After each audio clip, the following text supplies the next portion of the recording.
All right. Hello. This is the beard. Let's talk about some crypto stuff. Well, obviously, first of all, I'm just the beard. I can't speak the future. I can't tell you what's going to happen, but I can tell you to think for yourself and to be some kind of voice of reason in this sea of emotions. Um, I've had some people reach out to me and asking what's happening and what should we do, and I see a lot of panic and on Twitter, and some people are screaming, and yeah, this is crypto. This is what happens, and we know this. We've gone through this so many times. And what's the best thing to do when everyone's going crazy? Is to relax. Most of the time, you can actually just take a day off. You can just relax and just spend some time somewhere else and wait until the dust settles. And then you look at charts. And the way I look at charts and the way I have taught myself how to act in these situations is really, really relaxed. I just look at them and I don't really do anything until there's this one opportunity somewhere. And it's just screaming in your face. And you know, this is a pretty good deal. That's when emotions of other people can reward you. When you step out of those emotions and you just look at it and just think. For the first 6-7 years of my crypto journey, all I did was just watch and think and just be frozen by the market, basically. Lost a lot of money, but I learned a lot because I look at things and I don't react. I just watch. And slowly now I get to a point, now I can act on things as well. And I just wanted to make a video because it's very easy to get trapped in these emotions, especially in the beginning of a crypto journey or investments. And it's hard to get out of them. Some people just spend their entire life doing that stuff. And it really goes back to just, mastering life in every direction, because everywhere the same principles always apply. But anyway, that's for a different video. Let's talk about right now for the opportunity in crypto, and especially now with the HEX situation and Pulsechain and all that stuff. Because obviously, well, Richard said eHEX is less valuable, and then all of a sudden people scream and cry. And yeah, we kind of already knew that. It's just everyone wanted to speculate, this is also valuable, eHEX. And I would still argue that it is valuable. You just don't know how valuable. And the system still works over there. It just needs some more money.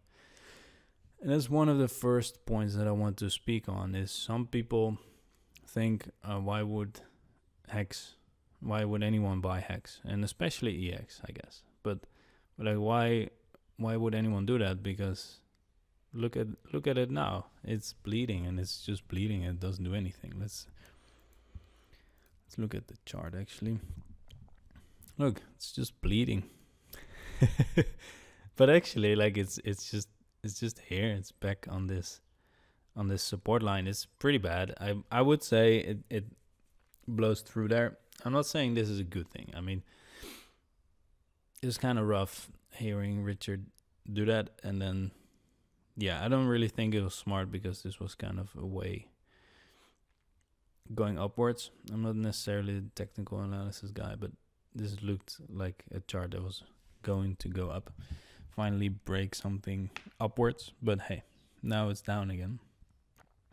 But the idea that no one will buy HEX anymore is just really weird to me, because if you look at if you go to apphex.win, and this is pretty much the thing that I want to hit home the most in this video, is the feelings that you have right now because something goes down doesn't reflect how much buy pressure there will be in the future and how much interest there will be. Because if we go to another DEX screen, or actually we can go here and we can click on ink. I actually explained this to my dad yesterday, and he understood, I guess, as far as he understood crypto. Anyway, I told him, look, we got around here. Let's see how long this took.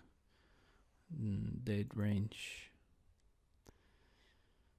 Let's take the top and all the way to the bottom just before it broke out. That's 230 days of just going down basically, and everyone hated it. Everyone just shed on it, and like, why would anyone buy this? You can't do anything with it. Everyone's just gonna dump on you. The inflation is too high. Does that sound familiar to you? Because people say that about HEX right now. And HEX has better tokenomics than Ink. I mean, Ink is just a narrative, which, fair enough, a narrative is very strong, and the cool thing about narratives is it's subjective, and it's not set in stone, and so you can let the imagination of people take a hold of them, and then you can get crazy valuations. I mean, that's kind of why meme coins do what they do. Yeah, but if you look at it objectively right now, what there is, there's nothing. It's just ink, and you get yield of it, but that means there's a lot of inflation. But people all of a sudden, after 230 days, when everyone hated it, all of a sudden it does an 18x. What does that tell you? Like, why would anyone buy ink? Sure, it's the new coin, and you got the narrative with Pulsechain and Pulsechain. I'm not saying you can't do anything like it's a trash narrative. I'm just saying, if you are the person that says no one's gonna buy HEX right now, well, yeah, maybe not right now, but that's the same as that no one was buying ink right here. And it kind of hurts because HEX went down for so long, but the market doesn't give a shit about that. No one cares how long you've been in the market. No one cares if you've been hurting for years.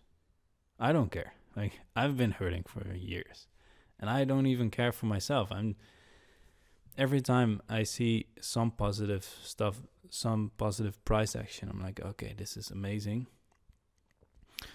It really needs to go up because I've been hurting so much. And then sometimes I think, wait a minute, that's the wrong way to think about it, because the market doesn't care at all. But it is always moving, and there are always ratios, and there are always trades to be made. And that's why HEX is just going to go up, even just on that. And that's not even, like, that's just the market speculation part of it. It's just price will go up because the other prices are going up. And then people, I told my brother this yesterday. So let's say Pulsechain, for example, does something crazy. Let's say it does 100x or 200x or 300x, whatever. Just a lot of X's. Let's say that happens, and then HEX stays at 2 cents. And eHEX stays at half a cent. What's the immediate idea that you have? It's, oh, that's undervalued, right? It's a ratio, and no matter what the ratio is, there's a ratio, and there's always a price cheap enough to buy up. And there's always a price high enough to sell into the cheaper thing. So if you're the one that rotates the more expensive thing into the cheap thing, or you keep DCAing into the cheap thing while you have the other thing that's going up, giving you the dopamine, might be a good strategy. Yeah, so that's like the speculation part of it. But if you go just to the statistics, it's so simple, guys. Come on. You got statistics because everything's on chain. So if we go to apphex.win and you click on the HEX charts, so this is the HEX price chart on Pulsechain. But the most important one is this one, the current stakers. Let's say in the beginning we had about 9,000 stakers-ish. Right now that's almost 120,000, and it's been only going up. That's the crazy thing. Like, when was the actual top of? Wait, let's see. Uniswap.vision. I'm pulling this up because then you can see the entire history of HEX. So So the top was about, let's say 19th of September, 2021. Let's see. September 2021. So that's around here. There was 60,000. At the top, we had 60,000 stakers. How crazy is it that we are at 120 now, while price has been going down 99.5%, 99%, I guess. But we doubled in the amount of users. Meanwhile, everyone is telling you staking is dead and no one wants to stake and no one wants to buy HEX and inflation is too high and you shouldn't stake because there's other stuff to be buying and all that stuff. Meanwhile, the statistics tell you something different. There's another statistic, it's called the T-share rate. And the T-share rate always goes up. And I guess we know this. It's just no one feels this. And you should be feeling this. But it's so slow that no one really feels it. So, and that's another part of the genius of the T-share rate, is that no one really thinks about it until it's too late. And that's the funny thing, that the smart people are winning. Because if you stake for 15 years, you locked in a 10,000 X per T-share rate. Now it's at 33,500 already. In 2030, that's going to be at least 140,000 HEX per T-share. How insane is that? You really have to understand some economic basics. Like if HEX just stays, like it doesn't, if it doesn't die, if it just keeps on doing what it does, which it has been for 4+ years now, it's just going to go up, and it's just going to be harder and harder to get the inflation. But for the people that understood that and haven't emergency end staked and staked at the beginning, they're going to reap all those rewards. And what are we going to do with it? Well, I guess we're going to maybe sell some, but the smart people that are left, that are holding the most of the inflation, now kind of understand that they should be providing LP, that you should provide liquidity, even if it's just on one side, so then you can get out without hurting the price. I think smart people will end up holding the most amount of HEX. That's just what's going to happen. Now, if Pulsechain is successful, HEX is going to be successful because it was the first of the Richard Hart coins. And what I just told you, the speculation will just pull it up. And by the way, if HEX goes up like Ink did, like let's say it does a 17x, that's 34 cents on HEX on Pulsechain. You really think that people are not going to be bullish then? Like people are not going to celebrate and tell you that we're going to 50 cents? You really think that? Come on. And eHEX also, like a lot of people don't like it now, and they get into this narrative of Richard told us that it's worthless, so let's sell everything emergency end stake. Please do. Please emergency end stake everything that you have. That would be very amazing, because you can say whatever you want, but it's still as a narrative tied to the rest. I'm not saying that it's going to go up the most, but I mean, why not? Maybe it's not going to go to 50 cents. Let's say HEX goes to 50 cents. I'm saying parity is going to be reached then, but there's speculation. Like if HEX goes to 50 cents, let's say, the all-time high, you really think that eHEX is going to be at a half a cent while it's still working? Although it's expensive, while it's still working. You really think whales don't really care? You really think that whales care about high gas fees? They don't really care. They just want to buy. So if you're going to have whales actually when, let's say HEX goes to 50 cents, right? You know how much money some people have then? And you know how degenerate people are? You really think they're not going to buy eHEX then? Like if HEX hits all-time high and eHEX is at 0.5 cent. This is just pure economics and logic. You can't say something like that and still believe in yourself. And if you do, I don't think you understand economics.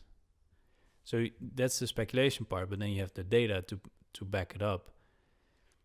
And then you have the Pulsechain data that says the total active wallets is going up. This is daily active wallets. Sure, it's kind of flat, but here you can see there's higher lows. It's pretty good, I would say. While price is going up as well.